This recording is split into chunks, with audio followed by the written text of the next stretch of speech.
여러분, 혹시 이런 것이 집에 있는지 꼭 한번 살펴보세요. 이는 어느 가정이든 불행을 만드는 것들입니다. 네, 아마 여러분들 전혀 상상치도 않았던 것들일 거예요. 혹시 이런 것 있으시다면 어떻게든 정리를 하시도록 하세요. 여러분 안녕하세요, 이정민입니다. 여러분, 저는 이런 의문을 가진 적이 참 많았었습니다. 왜 망하는 집에는 항상 이런 것들이 있을까? 왜 불행으로 고통받는 사람들의 집에는 이런 물건들이 반드시 있는 것일까? 라는 의문을 말입니다. 하여 이런 결론을 가지게 되었어요. 망하는 집은 물건 자체보다도 물건을 사게 만드는, 또 그 물건을 두게 만드는 소비 태도와 삶의 방식이 잘못되어 있다는 결론을 말입니다. 네, 그 대표적인 것들이 이제 알려드리는 것들입니다. 첫 번째로, 거실에 비해서 너무나도 큰 TV입니다. 여러분, 이는 정말 효율성이 떨어지는 거예요. 네, 실제로 이런 분들 정말 많으신데요. 집은 작은데 TV는 굉장히 큰 것을 들여놓아 거실에 앉아 TV를 보는데 눈이 아픈 가정들 말입니다. 물론 이로 인해서 정작 두어야 할 것은 두지 못하는 경우가 아주 많고, 그리고 이는 대부분 허영이 가득한 사람, 과시하는 성향이 강한 사람들이 주로 하는 행동입니다. 맞습니다. 세상 모든 물건은 반드시 균형이 맞아야 하는 거예요.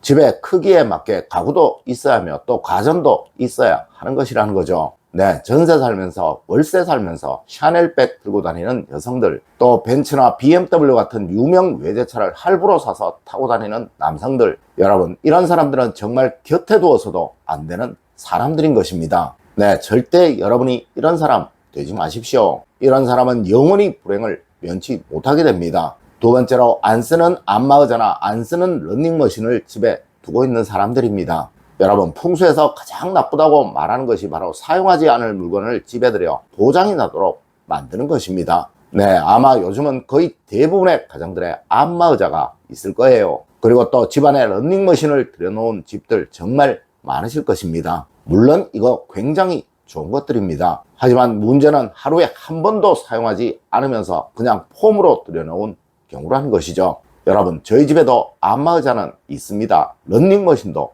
있습니다. 그런데 저희 집의 경우 안마의자의 등가죽을 벌써 2번이나 교체를 했어요. 네, 너무 많이 쓰다 보니 다 닳아서 말이죠. 맞습니다. 충분히 사용을 하여서 그 효율성을 다 뽑아내는 것이라면 무엇이든 좋은 거예요. 하지만 남들 집에 다 있으니까, 그래도 이게 있어야 남들 눈에 그럴듯하게 보이니까, 네, 이런 생각으로 이런 물건을 들여놓으신 분들은 절대 불행을 면치 못할 사람들이라는 것이죠. 여러분, 일단 집에 들여놓은 것은 많이 쓰세요. 그래야 그 기운이 죽은 기운이 되지 않는다는 거예요. 여러분, 풍수에서 가장 해롭다고 말하는 것이 바로 사회기운, 즉 죽은 기운입니다. 세 번째로, 사용하지도 않는 고급 식기 세트들입니다. 아마 요즘은 집에 커피 머신이 있는 가정들이 정말 많을 것입니다. 물론 이것 말고도 수백만 원씩이나 하는 찻잔 세트나 식기 세트가 집에 있는 가정들도 많을 거예요. 여러분, 그럼 과연 그것을 얼마나 사용하십니까? 네, 커피 머신을 매일 사용하는 가정이라면 전혀 문제가 없어요. 그리고 앞서와 같은 식기나 그릇을 자주 사용하는 가정이라면 전혀 문제될 것이 없겠죠. 하지만 여러분, 문제는 유행이니까, 요즘은 이런 것들 다 집에 있으니까 라는 소비 심리에 의해서, 그리고 이 정도는 있어야 남들이 알아주겠지 라는 생각으로 이런 물건을 집에 들여놓으신 분들이시라면 그 물건들은 정말 굉장히 불행한 물건들인 것입니다. 네, 사용을 하시는 것, 필요한 것을 사서 쓰십시오. 그래야 어느 집이든 집안에 생기는 강해지게 되는 거예요. 네 번째로, 시켜먹는 음식의 빈도가 너무 많은 경우입니다. 여러분, 제가 있는 연구실의 위층은 전세로 어느 가정이 들어와서 삽니다.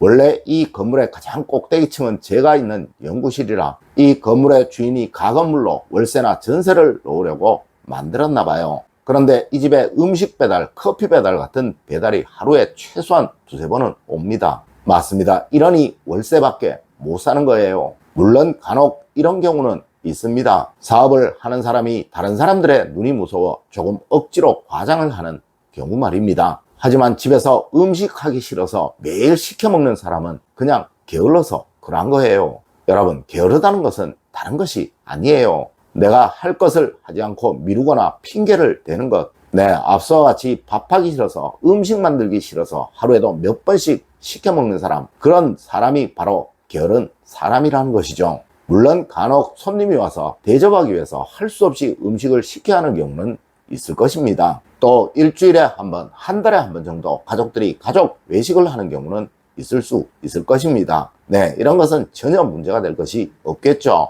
하지만 여러분, 이게 하기 싫어서 이어서는 절대로 안 되는 거예요. 다섯 번째로 구멍난 양말, 속옷, 그리고 수건을 쓰는 경우입니다. 여러분, 집에 양말이나 속옷, 그리고 수건들이 구멍난 채로 사용되고 있다는 것은 무조건 게으른 거예요. 네, 사람이 귀찮아하는 거예요. 물론 이것이 아주 비싼 고가의 것이라면 당연히 수리하고 수선하고 또 고쳐서 사용을 해야겠죠. 그리고 또 조금 흠이 있더라도 참고 사용을 해야겠죠. 하지만 1,000원도 안 하는, 10,000원도 안 하는 것들을, 그리고 또 항상 가족들이 사용하는 것들을 이런 상태로 집에서 사용하도록 하는 것은 정상적인 사람은 아니라는 거예요.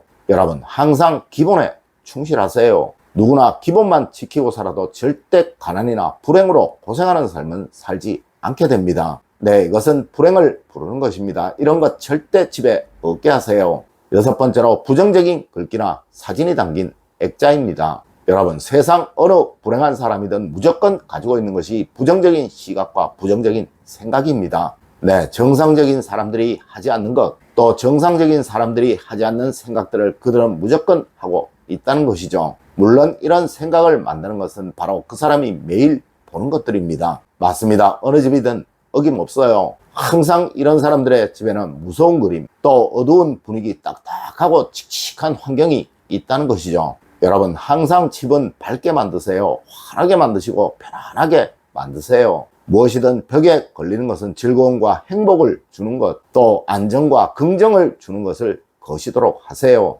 네, 운은 절대 여러분이 변하지 않으면 들어오지 않습니다. 스스로 불행을 부르는 것들을 집에 두면서 좋은 운이 들어오기를 기대하는 것은 정말 아니라는 것이죠.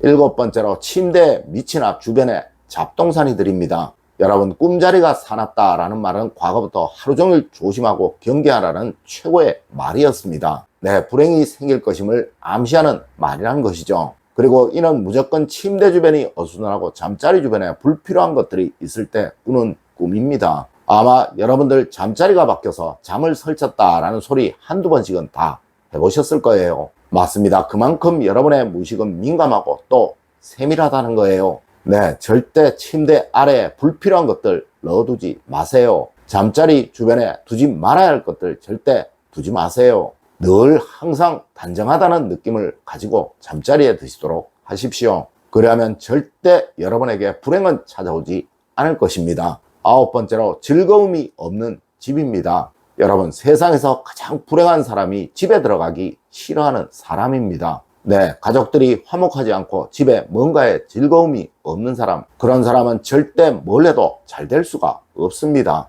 여러분, 항상 가족들의 얼굴에 웃음이 생기도록 만들어주세요. 그러면 여러분의 얼굴에도 웃음이 생길 것이고, 그런 여러분은 절대 뭘 하든 어려움을 겪지 않게 될 것입니다. 네, 집에 항상 여러분에게 즐거움을 주는 무엇인가를 꼭 두십시오. 오늘 제가 알려드린 이야기 여러분들 꼭 명심하시길 부탁드리며 오늘의 이야기를 마치도록 하겠습니다. 늘 올바른 행동과 올바른 지식을 여러분들께 전하도록 노력하겠습니다. 여러분, 긴 시간 감사드립니다. 감사합니다.